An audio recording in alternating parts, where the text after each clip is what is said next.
मैं हूं प्रिया और आप देख रहे हैं यूटी न्यूज। खबरों की शुरुआत करने से पहले एक नजर आज के हेडलाइंस पर। 14 वर्षीय लड़की पर अत्याचार करने के आरोप में दमन के एक पुलिसकर्मी के साथ विवाहित महिला पुलिस की गिरफ्त में। दमन के वार्ड नंबर 7 में परसिस दमनिया ने शुरू किए विकास कार्य।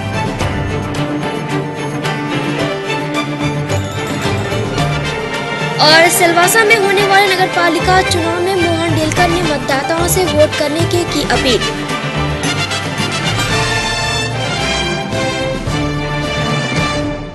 आइए जानते समाचार को विस्तार से। दमन में पुलिसकर्मी के साथ प्रेम संबंध को लेकर एक महिला द्वारा अपनी ही बच्ची के साथ अत्याचार किए जाने की घटना प्रकाश में आई है।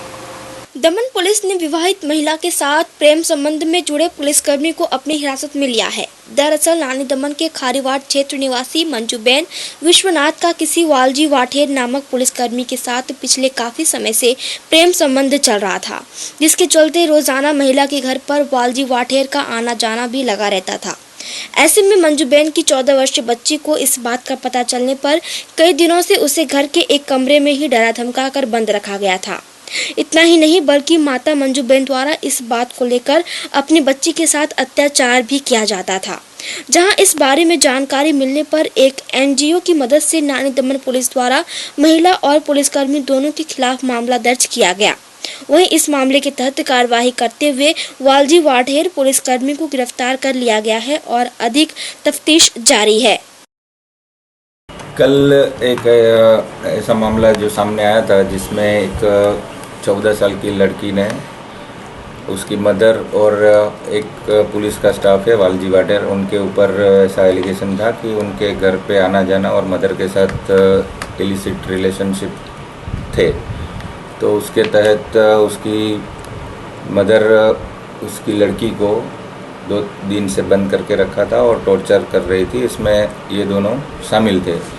तो कल इनके खिलाफ एक वालजी वाठेर और जो लड़की की मदर है उनके खिलाफ एक एफआईआर दर्ज हुई है, जो कि पॉक्सो की सेक्शन 12, जुवेनाइल जस्टिस की सेक्शन 23 और आईपीसी की धारा 342 के तहत मामला दर्ज हुआ है और कल ही उनकी अरेस्ट हो चुकी है। आज उनको सेशन कोर्ट में प्रोड्यूस किया जाएगा। महिला का नाम है मंजूबेन विश्वनाथ। फरियादी पुलिस डिपार्टमेंट की ओर से ही किया गया है। एनजीओ की जो सोशल वेलफेयर में यहाँ काम कर रही है मोनिका बारट है, इन्होंने भी इस केस में अच्छी भूमिका ली है। दमन के वार्ड नंबर 7 में खुली गटर लाइन के ऊपर ढक्कन लगाने का कार्य शुरू कर दिया गया है। दमन वार्ड नंबर 7 की नवनिर्वाचित काउंसिलर परसिस दमनिया ने जीत के तुरंत बाद विकास कार्यों की शुरुआत कर दी है। बता दें वार्ड नंबर 7 में पीडब्ल्यूडी विभाग द्वारा पिछले दिनों गटर निर्माण कार्य पूर्ण किया गया था, लेकिन इन गटरों पर अब तक ढक्कन नहीं लगाए गए थे, जिसके कारण क्षेत्र में मच्छर और बीमारियों का साम्राज्य भी फैल रहा था। इतना ही नहीं बल्कि इस खुली गटरों के चलते अब तक कई सड़क हादसे भी हो चुके थे, जिसकी शिकायत स्थानीयों द्वारा नगरपालिका चुनाव से पूर्व परसिस दमनिया के चुनाव प्रचार के दौरान की गई थी। इसी बात को खास ध्यान में रखते हुए शुक्रवार से यह कार्य शुरू कर दिया गया है, जहां वार्ड नंबर 7 के खड़कीवाड़, झांपावाड़, ढागली निवाड़ी एवं 3 बत्ती क्षेत्र में स्थित खुली गटरों पर ढक्कन लगाने का कार्य जारी है। वहीं इस कार्य को लेकर स्थानीयों ने अपनी खुशी व्यक्त करते हुए परसिस दमनिया का तहे दिल से आभार व्यक्त किया।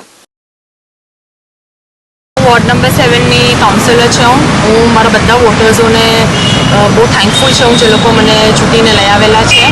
હું જ્યારે કેમ્પેનિંગ કરતી હતી ત્યારે મેં એક ચીજ માગ કીધેલું કે એ ગટર લાઇન્સો બહુ ખુલ્લી છે મારા વોર્ડમાં ને મને પબ્લિકોએ કમ્પ્લેન કીધેલી કે એ બહુ ગંદો વાસ આવે છે ને મસ્કીટોઝ બી બહુ થાય છે ને બીમારી બહુ થાય છે। એટલે ફર્સ્ટ થિંગ મારું એજન્ડામાં આ હતું કે હું આ ગટરને સીધી કરાવી લઉં ને ક્લિયર કરાવી દઉં।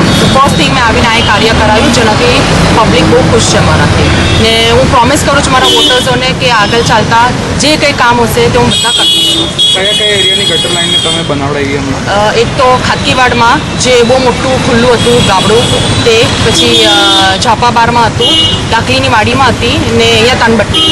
ગુજરાતમાં 3 બત્તી મેઇન રોડ પર आज કેટલો ટાઈમ ત્યાં ઢાંકણા ગટરના કેટલી ગાડી બી તૂટેલી અને કેટલા બચ્ચા બી પડેલા।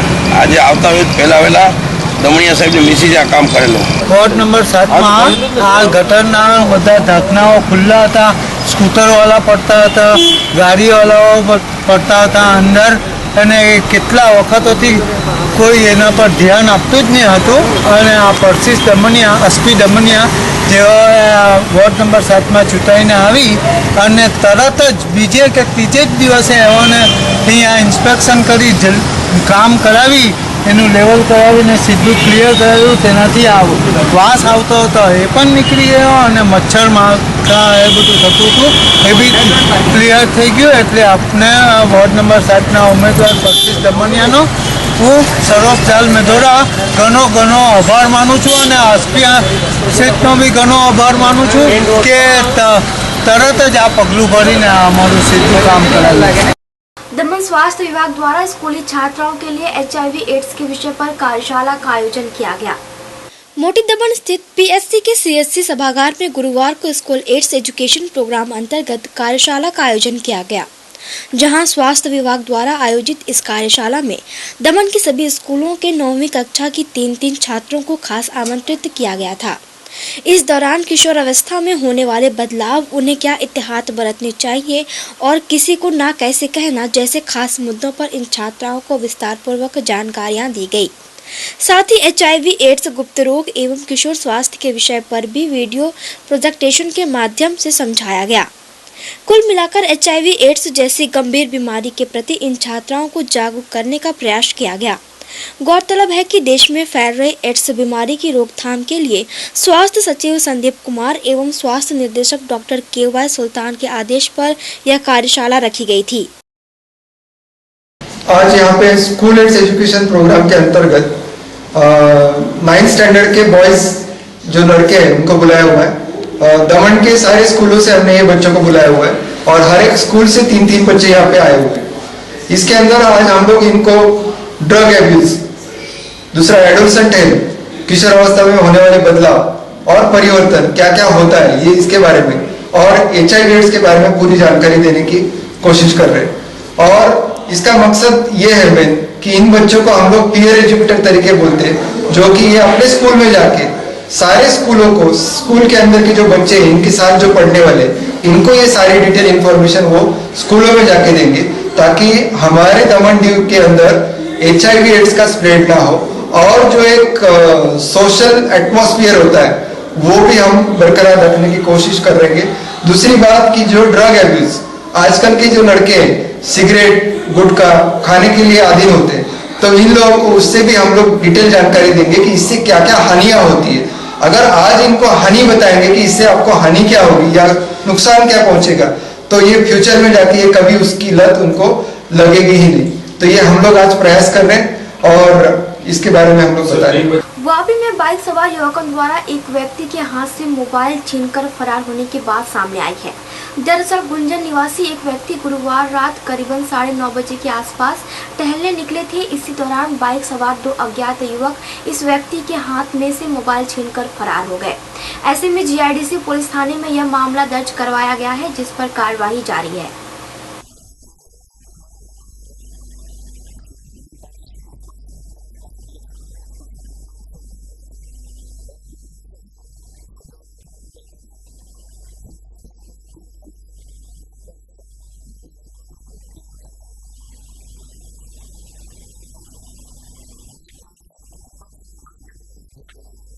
सिलवासा नगर पालिका चुनाव प्रचार शुक्रवार शाम 5 बजे समाप्त हो गया। प्रचार के आखिरी दिन राजनीतिक पार्टियों ने मतदाताओं को अपनी तरफ आकर्षित करने के लिए पूरा जोर लगा दिया था।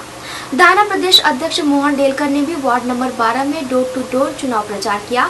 मोहन डेलकर ने हमारे संवाददाता से बात करते हुए कहा कि हमें पूरा विश्वास है कि सिलवासा के विकास के लिए यहाँ की जनता कांग्रेस प्रत्याशियों को जीत दिलाएंगी। उन्होंने तमाम मतदाताओं से अनुरोध किया कि वो अपना महत्वपूर्ण मतदान जरूर करें। सिलवासा नगर पालिका चुनाव की उल्टी गिनती शुरू हो गई है और आज शाम 5 बजे से चुनाव थम गया है। कांग्रेस प्रमुख मोहन भाई डेलकर ने आज डोर टू डोर प्रचार कर लोगों को जागरूक करने का भरपूर प्रयास किया है। सर, पिछले एक पखवाड़े से आप चुनाव प्रचार कम से कम दर्जन से भर से ज्यादा हर वार्डों में आपने चुनावी सभा की, लोगों का अपार प्यार मिला। आज डोर टू डोर आप प्रचार किए, 2 दिन शेष रह गया। 2 दिन किस तरह से मतदाताओं को जागरूक करना और क्या संदेश देना चाहिए? नहीं, ऐसा है कि ये बात सही है। लगातार हम 15-20 दिन से, जब से ये चुनाव घोषित हुए हैं तभी से लेकर के अभी तक हम लोग बिल्कुल लोगों के बीच में थे और काफ़ी हमने सभाएं की, काफ़ी लोगों से हमने चर्चाएं की और हमारा भरपूर ये प्रयास रहा कि हम लोगों को कन्विंस करें चुनाव में। अब चुनाव में है, हम राजनीति में हैं, तो लोगों के सहारे या लोगों के सपोर्ट के बगैर तो चलेगा नहीं। तो हमारी तो वह राजनीति है कि लोगों को साथ में लेके चलना, लोगों से मदद लेना और जैसे ही चुनाव समाप्त होते हैं उसके बाद लोगों की सेवा करना, ये हमारी राजनीति है। तो जैसे ही नगर पालिका का चुनाव घोषित हुआ हमने शुरू कर दिया और आज मुझे इस बात से काफ़ी संतोष है कि लोगों से हमें काफ़ी समर्थन मिला, काफ़ी सपोर्ट मिला और मैं ये आपको बता सकता हूँ कि जो हमारी अपेक्षाएं थी उससे बढ़कर लोगों ने हमें मदद की, लोगों ने हमें सपोर्ट किया और आज जो हम उत्साहित हैं तो उसके पीछे भी कारण यही है कि लोग हमारे साथ हैं, लोगों का प्यार हमारे साथ है, लोगों का समर्थन हमारे साथ है। और आज बिल्कुल आपकी बात सही है कि आज 5 बजे चुनाव प्रचार समाप्त होगा। तो आज सुबह से ही हम वार्ड नंबर 12 जो हमारे कमलेश भाई हैं, तो हमारे पार्टी के प्रत्याशी, उनके प्रचार में हम काफ़ी संख्या में हमारे कांग्रेस कार्यकर्ता के साथ सुबह से निकले थे और काफ़ी हमने मतदाताओं से मुलाकात की और उसमें खास करके व्यापारी भाइयों से हमने मुलाकात की और व्यापारी भाइयों को बोला कि जिस तरीके से यहाँ से व्यापार बिजनेस सारा कमज़ोर हो रहा है उसमें वापस तेजी आनी चाहिए, उस बात के लिए मेहनत करनी चाहिए, चर्चा होनी चाहिए और आप भी समर्थन करें ताकि हम इस बारे में आगे काम चलाएं।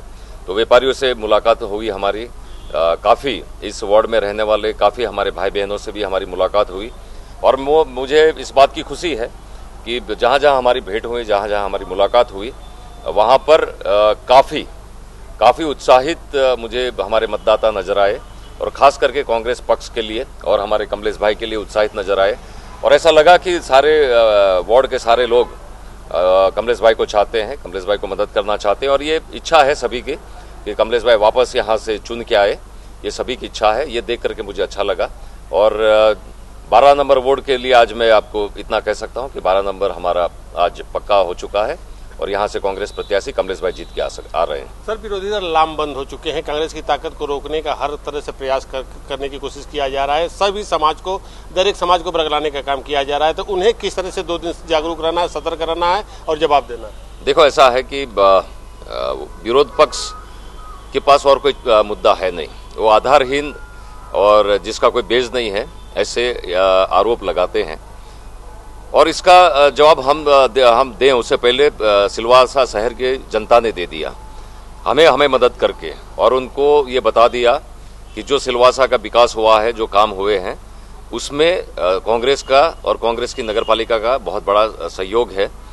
तो जवाब तो जनता ने दे दिया और वो आरोप के जवाब भी हमने भी दिए क्योंकि वो आरोप में कोई दम था नहीं, वो गलत आरोप लगाते थे और ऐसे हथकंडे से हमें कोई फर्क ज़्यादा पड़ता नहीं है क्योंकि हम भी लोगों के बीच में हैं और लोगों को हम समझा रहे हैं कि सही क्या है, गलत क्या है और लोग बिल्कुल पढ़े लिखे लोग हैं, समझ सकते हैं।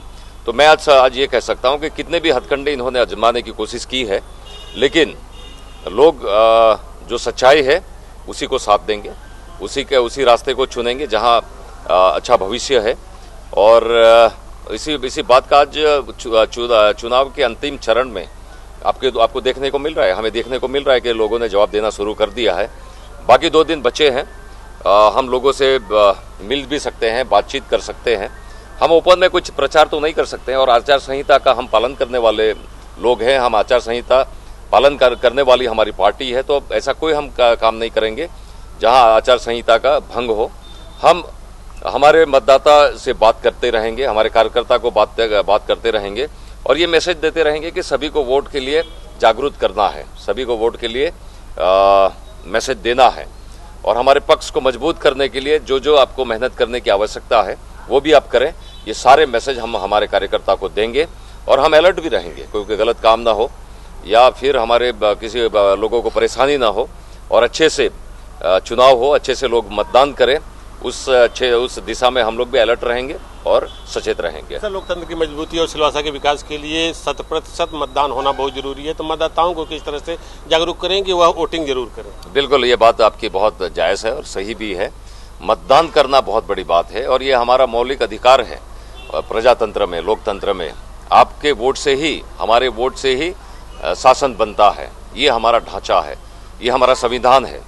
तो वोट की कीमत मैं समझता हूं कि उसकी कोई कीमत हम बता नहीं सकते हैं। तो वोट का उपयोग सभी को करना चाहिए और वही वोट से तो अच्छे लोग चुन के आ सकते हैं। अच्छे लोग चुन के आएंगे तो समाज के लिए काम करेंगे, हम क्षेत्र के लिए काम करेंगे। तो वोट का उपयोग सभी करें और अच्छी तरह से करें। और मैं चाहता हूं कि सिलवासा शहर में काफ़ी अच्छा परसेंटेज मतदान हो, लोग अपने अपने घर से निकले, बाहर आएँ और अपना मत का अधिकार का पालन करें और मतदान करें और अच्छे व्यक्ति को चुन के दे। ये मैं सभी से गुजारिश करूं। समाचार समाप्त करने से पहले एक नजर आज के हेडलाइंस पर। 14 वर्षीय लड़की पर अत्याचार करने के आरोप में दमन के एक पुलिसकर्मी के साथ विवाहित महिला पुलिस की गिरफ्त में। दमन के वार्ड नंबर 7 में परसेस दमनिया ने शुरू किए विकास कार्य।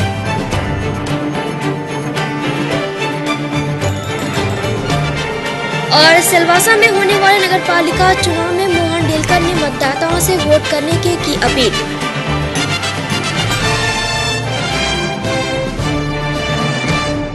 तो ये थे अब तक के समाचार। कल भी मिलेंगे हम नए समाचारों के साथ। तब तक के लिए आप देखते रहिए यूटी न्यूज़। धन्यवाद।